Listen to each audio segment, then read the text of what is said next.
وہ کہاں سے آیا تھا اور کہاں کا رہنے والا تھا یہ کوئی نہیں جانتا تھا، کیونکہ اس نے اپنے نزدیک کسی کو آنے نہیں دیا تھا۔ وہ تنہا رہنا پسند کرتا تھا، جب موڈ ہوتا تو اپنے گھر کا مرکزی دروازہ کھول دیتا، تب پھر لوگ سمجھ جاتے کہ اب وہ اپنے مسائل کے سلسلے میں اس سے مل سکتے ہیں۔ اگر اس کا موڈ نہ ہوتا تو وہ کئی دن گھر میں ہی بند رہتا تھا۔ عامر چنگیز کی پر اسرار شخصیت لوگوں کے لیے کسی معمہ سے کم نہ تھی، البتہ پورا گاؤں عامر چنگیز کی پر اسرار صلاحیتوں کا شاہد تھا۔ گاؤں میں جادو ٹونے، آسیب کا سایہ وغیرہ جیسے مسائل بھی جب بھی سامنے آتے ان کو چنگیز ہی حل کرتا تھا۔ اسی گاؤں کی ایک سغرا نامی عمر رسیدہ عورت کا مسئلہ بھی بڑا گمبھیر سا تھا۔ سغرا بے اولاد اور ٹانگوں سے معذور تھی۔ اللہ کے بعد اس کا دوسرا سہارا اس کا شوہر تاجدار تھا، جو اس کی دیکھ بھال کرتا تھا، اس کا ہر طرح سے خیال رکھتا تھا۔ سغرا اپنی زندگی کے آخری ایام بڑے آرام سے اپنے شوہر کے ساتھ گزار رہی تھی۔ جو وقت گزرتا ہے ویسے ویسے انسان موت کے نزدیک ہوتا چلا جاتا ہے۔ عمر کی زیادتی اور بڑھاپا انسان کی صحت اور خوبصورتی کو دیمک کی طرح چاٹ جاتے ہیں، اور آخر یہ ہوتا ہے کہ انسان بالکل بے دست و پا ہو کر موت کے سامنے ہتھیار ڈالنے پر مجبور ہو جاتا ہے۔ تاجدار بھی ایک رات سویا، نہ جانے رات کے کس پہر اس کی روح کسے انصری سے پرواز کر گئی۔ سغرا نے صبح اپنے شوہر کو بستر پر مردہ حالت میں پایا تو غم اور صدمے سے خوب چیخو پکار شروع کر دی۔ شوہر کے علاوہ کوئی اور اس کا قریبی رشتہ دار بھی نہیں تھا، سوائے اپنے شوہر کی چچا زاد بہن زرینہ کے، جو برسوں سے اس دن کا انتظار کر رہی تھی۔ تاجدار کی موت کے بعد اس کی دلی حسرت تھی کہ سغرا کا وجود بھی اس دنیا سے اٹھ جائے اور پھر وہ ان دونوں میاں بیوی کے مکان اور زمینوں پر اپنا قبضہ جما لے۔ اسی لالچ میں اس نے سغرا پر عامر چنگیز کے ذریعے سفلی علم کروا دیا، مگر قدرت سغرا کا بھلا چاہتی تھی۔ وہ مغرب کے وقت اپنے شوہر تاجدار کی قبر کے پاس بیٹھی رو رہی تھی کہ ایک نادیدہ طاقت نے سغرا کے وجود پر اپنا تسلط قائم کر لیا۔ وہ معذور بڑھیا جو اپنے قدموں پر چل نہیں سکتی تھی فوراً اٹھ کر کھڑی ہو گئی۔ اس کے پاس موجود گاؤں کا ایک شخص جو اسے قبرستان لایا تھا یہ صورتحال دیکھ کر خوفزدہ ہو گیا اور وہاں سے فوراً بھاگ گیا۔ سغرا اپنے گھر اپنے قدموں پر چل کر پہنچی اور اپنے سارے کام یوں کرنے لگی جیسے وہ کوئی جوان اور صحت مند عورت ہو۔ تمام گاؤں میں سغرا کے متعلق عجیب و غریب پر اسرار باتیں پھیلنے لگیں، کیونکہ سغرا کے وجود میں داخل ہونے والی نادیدہ ہستی لوگوں سے سغرا کی زبان سے بھی باتیں کرتی تھی۔ اس کا کہنا تھا کہ اسے اس قبرستان سے گزرتے ہوئے اس معذور بڑھیا پر رحم آ گیا تھا، اس لیے جب تک یہ بڑھیا زندہ رہے گی وہ اس کے اندر رہ کر اس کی خدمت کرتی رہے گی۔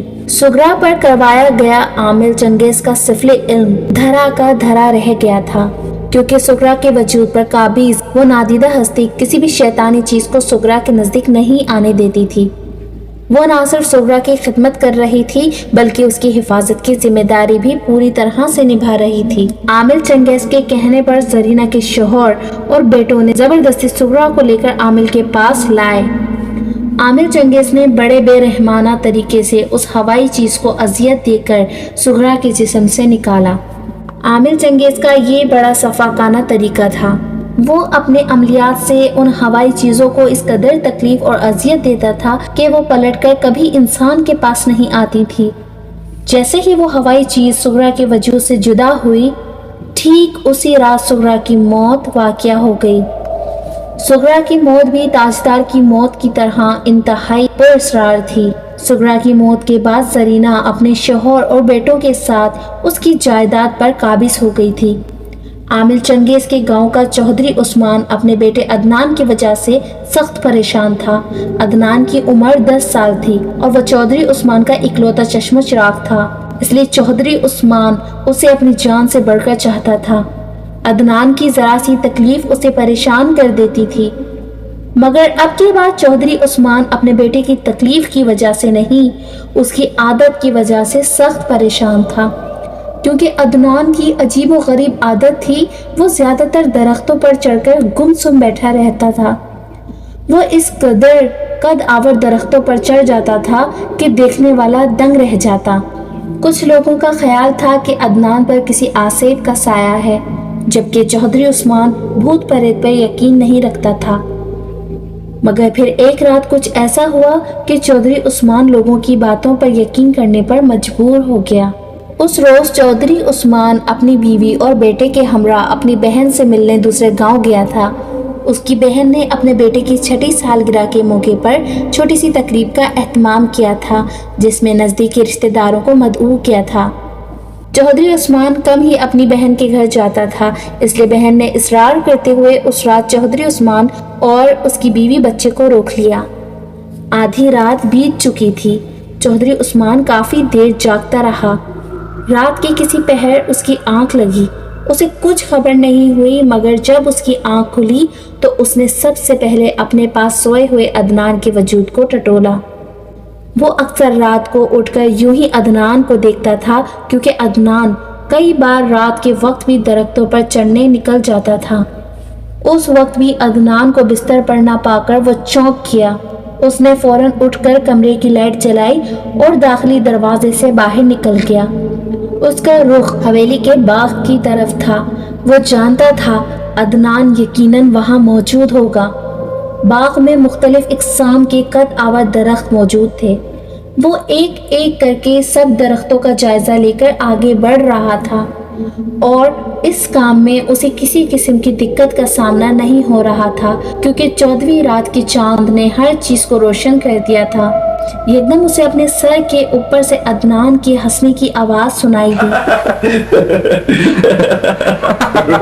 چودھری عثمان نے سر اٹھا کر دیکھا تو عدنان کئی فٹ لمبے بیری کے درخت کی شاخ پر بیٹھا تھا، مگر اس لمحے عثمان کا دھیان عدنان کی طرف نہیں تھا۔ اس کا چہرہ خوف سے سفید پڑنے لگا تھا، کیونکہ اس وقت وہ اس عجیب الخلقت مخلوق کو دیکھ رہا تھا جو کہ عدنان سے کچھ فاصلے پر موجود تھی۔ اس کے پورے جسم پر ریچھ کی طرح سیاہ بال تھے۔ اس کا پورا جسم کسی بن مانس کی طرح لمبا تگڑا تھا، مگر اس کی شکل بلی جیسی تھی۔ وہ کیا شے تھی؟ چودھری عثمان اسے کوئی بھی نام دینے سے قاصر تھا۔ وہ حیرت اور خوف کی ملی جلی کیفیات میں اس عجیب الخلقت مخلوق کو گھور رہا تھا جو اپنی شعلہ بار آنکھوں سے عدنان کی طرف اپنے ہاتھ بڑھا رہی تھی، مگر عدنان تو جیسے ہر شے سے بے نیاز ہو چکا تھا۔ وہ بس اپنے باپ کی طرف دیکھ کر ہنسے جا رہا تھا۔ چودھری عثمان بے اختیار چیخ پڑا، عدنان وہ آ رہا ہے۔ عدنان بدستور ہنس رہا تھا، جیسے اسے کچھ سنائی ہی نہ دیا ہو۔ اپنے پیچھے دیکھو عدنان، وہ آ رہا ہے۔ چودھری عثمان اشارہ کرتے ہوئے چیخا تو عدنان نے اسی لمحے پیچھے پلٹ کر دیکھا۔ وہ کوئی بنمانس نما شے موت بن کر اس کے سر پر پہنچ چکی تھی۔ عدنان اسے دیکھ کر بے ساختہ چیخ پڑا۔ اس خوفناک انفریہ سے عدنان کو کھینچ کر درخت سے نیچے لٹکا دیا۔ عدنان کی خوفناک چیخوں سے پوری حویلی گونج اٹھی۔ چودھری عثمان تڑپ کر گڑ گڑایا، خدا کے لیے اسے چھوڑ دو۔ جواباً اس عجیب مخلوق کے منہ سے ایک فلک شگاف کہہ کر نکلا۔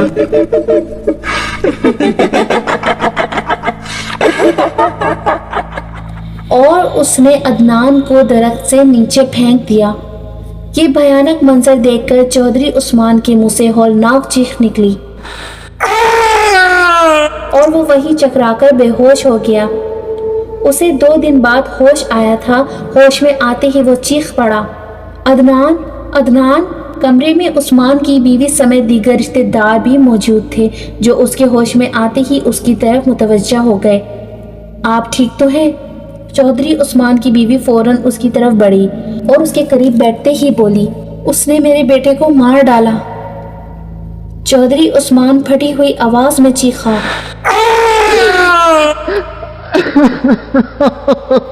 چودھری عثمان کی بیوی اسے تسلی دیتے ہوئے بولی، ہمارا بیٹا بالکل ٹھیک ہے، وہ سامنے بیٹھا ہے۔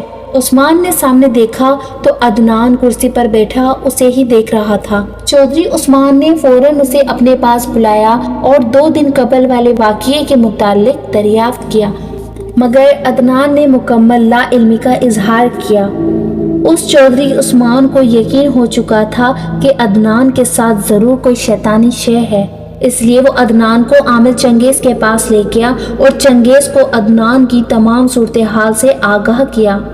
عامر چنگیز نے عدنان کو اپنے سامنے بٹھا کر اس کا سر اپنے ہاتھ کی گرفت میں لے لیا اور منہ ہی منہ میں کچھ بڑبڑانے لگا۔ عدنان کے جسم کو جھٹکے لگنے لگے، اس کی آنکھوں میں سرخی اترنے لگی، اس کے چہرے کے خد و خال تبدیل ہوتے ہوئے اس قدر بگڑ گئے کہ چودھری عثمان بھی اپنے بیٹے کی بھیانک شکل دیکھ کر لرز اٹھا۔ عامر چنگیز نے عدنان کے سر پر اپنے دائیں ہاتھ کی گرفت مضبوطی سے جما رکھی تھی۔ بول، کون ہے تو؟ عامر چنگیز آنکھیں کھولتے ہی گرجدار آواز میں بولا۔ جواباً عدنان کے منہ سے چنگار دی ہوئی آواز سنائی دی، چنگیز، تو نہیں جانتا میں کون ہوں؟ بہتر ہوگا میرے راستے میں مت آ، ورنہ نتائج کا ذمہ دار تو خود ہوگا۔ اس کا مطلب ہے تو شرافت سے دفع نہیں ہوگا، عامر چنگیز غراتے ہوئے بولا۔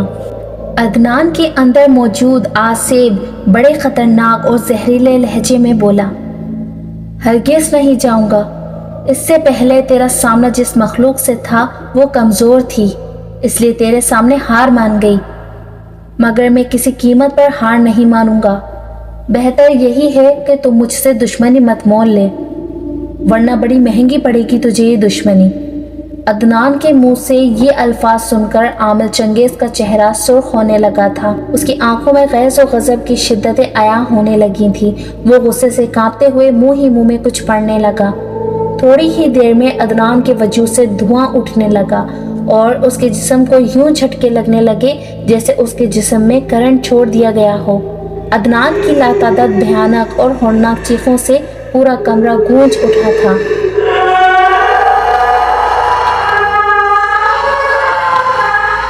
چودھری عثمان ایک طرف بیٹھا یہ منظر پھٹی پھٹی آنکھوں سے دیکھ رہا تھا۔ وہ خود پر ضبط کیے بیٹھا تھا، اس کے سامنے اس کا جگر کا ٹکڑا زمین پر بری طرح پھچاڑے کھا رہا تھا۔ چند ثانیے بعد عدنان کی چیخیں مدھم پڑنے لگیں اور عدنان کا تڑپتا ہوا جسم زمین پر ساکت ہو گیا۔ اس کے چہرے کے بگڑتے ہوئے نقوش پھر سے معصومیت میں تبدیل ہو گئے تھے۔ عامر چنگیز نے بڑے فاتحانہ انداز سے عدنان کے ساکت وجود کو دیکھا اور آہستہ آہستہ چلتا ہوا عدنان کے قریب آ کھڑا ہوا۔ پھر حقارت سے بولا، تیرا سارا غرور تہس نہس کر دیا میں نے، آخر ہار تیری ہی ہونی تھی۔ ابھی یہ الفاظ عامر چنگیز کے منہ سے ادا ہی ہوئے تھے کہ ایک دم عدنان کے چہرے کے خد و خال پھر سے بگڑ گئے اور اس نے پٹ سے آنکھیں کھول دی اور اپنی سرخ سرخ آنکھوں سے عامر چنگیز کی طرف دیکھ کر بولا، ہرگز نہیں، میں ہار ماننے والوں میں سے نہیں چنگیز۔ عدنان کے منہ سے بڑے بڑے بھیانک کہکوں کا اخراج ہوا تو عامر چنگیز غصے سے تھر تھر کانپنے لگا۔ وہ اس غیر متوقع صورتحال کے لیے ہرگز تیار نہیں تھا۔ اس ڈھیٹ آصف کے سامنے پہلی بار اس کی تمام طاقتیں، اس کا سارا علم کمزور پڑ گیا تھا، مگر ہار ماننے والوں میں سے وہ بھی نہیں تھا۔ اس نے چودھری عثمان کو 7 دن عدنان کو اپنے پاس چھوڑنے کا کہا اور عدنان کے ارد گرد حصار کھینچ دیا تھا۔ چودھری عثمان اپنے دل پر جبر کر کے عدنان کو عامر چنگیز کے پاس چھوڑ کر چلا گیا۔ عامر چنگیز کے پاس آنے والا یہ پہلا کیس تھا جس میں اس کا سامنا انتہائی طاقتور اور ضدی آصف سے تھا، جو کسی طرح سے بھی عدنان کے جسم کو چھوڑنے کو تیار نہیں تھا۔ مگر اب یہ معاملہ چنگیز کی انا کا تھا۔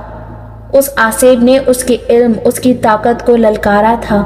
وہ ہر صورت عدنان کو اس ضدی آصف کے شکنجے سے نجات دلانا چاہتا تھا۔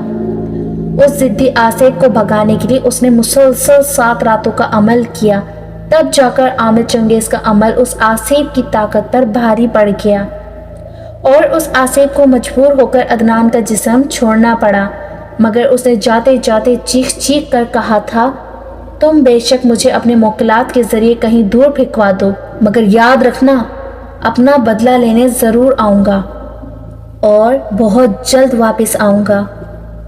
بظاہر اس کے لہجے میں بے بسی تھی، مگر اس کا ہر لفظ نفرت میں بھجا تھا۔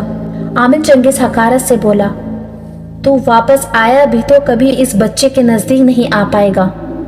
کیونکہ عامر چنگیز نے اس شیطانی آسیب کے جاتے ہی ایک تعویذ عدنان کے گلے میں ڈال دیا تھا، جس کی وجہ سے وہ آسیب عدنان کے پاس کبھی بھی نہیں آ سکتا تھا۔ اس آسیب کے جاتے ہی عدنان بالکل نارمل ہو گیا۔ درختوں پر چڑھ کر بیٹھنے کی اس کی عادت بھی ختم ہو چکی تھی۔ اس قسم کے کئی واقعات سے عامر چنگیز کی زندگی بھری ہوئی تھی۔ اس نے اپنی زندگی میں کئی لوگوں کی زندگی سنواری تھی اور کئی لوگوں کی برباد بھی کی تھی۔ یہ سلسلہ یوں ہی چلتا رہتا، مگر ایک رات کسی انتہائی سفاک قاتل نے عامر چنگیز کو بے دردی سے قتل کر دیا۔ عامر چنگیز کے قتل کی تفتیش کافی عرصے جاری رہی، مگر قاتل کا کوئی سراغ نہ مل سکا۔ آخرکار قتل کو اندھا قتل قرار دے کر کیس کی فائل کو بند کر دیا گیا۔ تقریباً 10 سال اس واقعے کو بیت گئے۔ لوگ اتنے عرصے میں عامر کو بھول گئے تھے۔ 10 سال بعد ڈاکوؤں کا ایک گروہ ڈکیتی کی واردات کے دوران پکڑا گیا۔ دوران تفتیش اس گروہ نے اپنے تمام جرائم کا اعتراف کیا اور یہ بھی بتایا کہ عامر چنگیز کے قتل میں بھی ان کا ہاتھ ہے۔ اسی گروہ کے سردار نصیر نامی ڈاکو نے بتایا کہ اس کے 3 ساتھیوں نے عامر چنگیز کے گھر ڈکیتی کی تھی۔ بقول اس کے عامر چنگیز نے بنا کسی مزاحمت کے اپنی تمام جمع پونجی ہمارے حوالے کر دی تھی، مگر پھر نہ جانے ایسا کیا ہوا، یوں محسوس ہوا جیسے کوئی ہوا کا جھونکا میرے اندر آ گیا ہے، اور پھر کوئی میرے اندر چیخ چیخ کر کہنے لگا، اس شخص کو ذبح کر دو۔ میرے حواس معطل ہونے لگے تھے۔ میں نے کسی معمول کی طرح اس کے احکامات پر عمل کرتے ہوئے عامر چنگیز کو سفاکی سے موت کے گھاٹ اتار دیا اور اس کا سر کاٹ کر گہری کھائی میں پھینک دیا۔ اس ڈاکو کے بیان سے کئی لوگوں کو یقین ہو گیا تھا کہ عامر چنگیز کی موت کا باعث ضرور کوئی آسیب ہی تھا، جس نے ایک انسان کے ذریعے عامر چنگیز سے بدلہ لیا تھا۔